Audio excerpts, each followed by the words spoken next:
میرے بھائیوں، آخر یہ حالات صرف مسلمانوں پر ہی کیوں آ رہے ہیں؟ دنیا کے کونے کونے میں جہاں مسلمان بستے ہیں وہاں یا تو ظلم ہو رہا ہے یا فتنہ یا غربت یا کمزوری۔ کبھی فلسطین جل رہا ہے، کبھی شام، کبھی کشمیر، کبھی سوڈان، اور امت محمد صلی اللہ علیہ وسلم دکھ اور بے بسی کا شکار ہے۔ لیکن میرے بھائیوں، یہ سب کچھ بغیر وجہ کے نہیں ہو رہا۔ اللہ قرآن میں فرماتے ہیں وَمَا أَصَابَكُم مِّن مُّصِيبَةٍ فَبِمَا كَسَبَتْ أَيْدِيكُمْ وَيَعْفُو عَن كَثِيرٍ۔ تم پر جو مصیبتیں آتی ہیں وہ تمہارے ہی ہاتھوں کی کمائی کی وجہ سے آتی ہیں۔ اللہ تو بہت کچھ معاف کر دیتا ہے۔ میرے بھائیوں، یہ حالات خود نہیں آتے، ہم اپنے اعمال سے حالات کو بدلتے ہیں۔ پہلا سبب قرآن اور سنت سے دوری ہے۔ آج امت نے قرآن کو صرف تعویذ اور رسم بنا دیا، اس کے احکام کو زندگی سے نکال دیا، اس کے فیصلوں کو چھوڑ دیا۔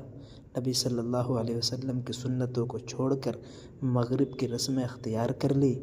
جب قرآن و سنت سے رشتہ ٹوٹ جائے تو پھر برکتیں بھی ختم ہو جاتی ہیں، رحمتیں بھی رخصت ہو جاتی ہیں۔ میرے بھائیوں، نبی اکرم صلی اللہ علیہ وسلم نے فرمایا تھا میں تمہارے درمیان دو چیزیں چھوڑ کر جا رہا ہوں، جب تک ان کو مضبوطی کے ساتھ تھامے رہو گے کبھی گمراہ نہ ہوگے۔ اللہ کی کتاب اور میری سنت، یہ دو چیزیں بتائی تھی۔ آج امت مسلمہ نے دونوں سے اپنے رشتوں کو توڑ لیا۔ کتنے لوگ ہیں جو قرآن پڑھتے ہیں، کتنے لوگ ہیں جو نبی کی سنتوں پر عمل کرتے ہیں۔ دوسرا سبب، آج گناہ عام ہو گئے، نیکی کرنے والا اجنبی بن گیا۔ جھوٹ، فریب، زنا، سود، ظلم، فتنہ، سب کچھ کھلے عام ہو رہا ہے۔ اللہ فرماتے ہیں ظہر الفساد فی البر والبحر بما کسبت ایدی الناس۔ خشکی اور تری میں فساد لوگوں کے اعمال کی وجہ سے ظاہر ہوتا ہے۔ یہ جو زمین کے اوپر فساد برپا ہے وہ ہمارے اعمال کی وجہ سے ہے۔ یعنی جب گناہ عام ہو، حیا ختم ہو جائے تو اللہ کی طرف سے آزمائشیں نازل ہوتی ہیں تاکہ بندے سنبھل جائے۔ آج امت ٹکڑوں میں بٹی ہوئی ہے۔ مسلمان سے نفرت کرتا ہے، قومیت، زبان، علاقے کے نام پر تقسیم ہو گیا، جبکہ اللہ نے فرمایا وَاعْتَصِمُوا بِحَبْلِ اللَّهِ جَمِيعًا۔ اللہ کی رسی کو مضبوطی سے پکڑ لو، تفرقہ مت ڈالو۔ جب تک امت ایک نہیں ہوگی تب تک دشمن غالب رہے گا۔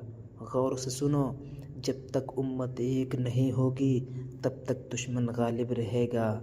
میرے بھائیوں، ایک ہو جاؤ، تفرقہ مت پڑھو، تفرقے میں نہ پڑھو۔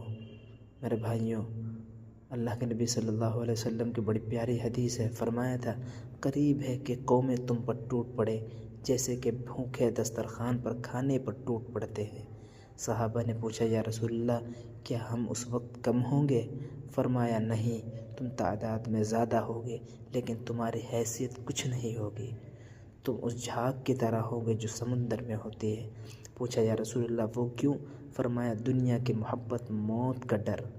آج ہم دنیا کے پیچھے بھاگ رہے ہیں، رات دن محنت کر رہے ہیں، اپنے جوانی کو بڑھاپے میں تبدیل کر رہے ہیں، آخرت کو بھول گئے۔ اسی کا نتیجہ ہے عزت بھی چھن گئی، طاقت بھی کم ہو گئی۔ میرے بھائیوں، یہ حالات ختم ہو سکتے ہیں اگر ہم لوٹ آئیں اپنے رب کی طرف، اگر ہم اپنے گھروں کو قرآن سے آباد کر دیں، اپنے دلوں کو ایمان سے منور کر دیں، اپنے اخلاق کو نبی کے اخلاق جیسا بنا لیں تو اللہ کی مدد پھر سے اترے گی۔ اللہ فرماتے ان اللہ لا یغیر ما بقوم حتی یغیروا ما بانفسہم۔ اللہ کسی قوم کی حالت نہیں بدلتا جب تک کہ وہ خود اپنی حالت نہ بدل دے۔ خود ہی کو کر بلند اتنا کہ ہر تقدیر سے پہلے خدا بندے سے خود پوچھے بتا تیری رضا کیا ہے۔ اے اللہ، امت مسلمہ پر رحم فرما، ہمارے گناہوں کو معاف فرما، ہمیں قرآن سنت پر چلنے کی توفیق عطا فرما۔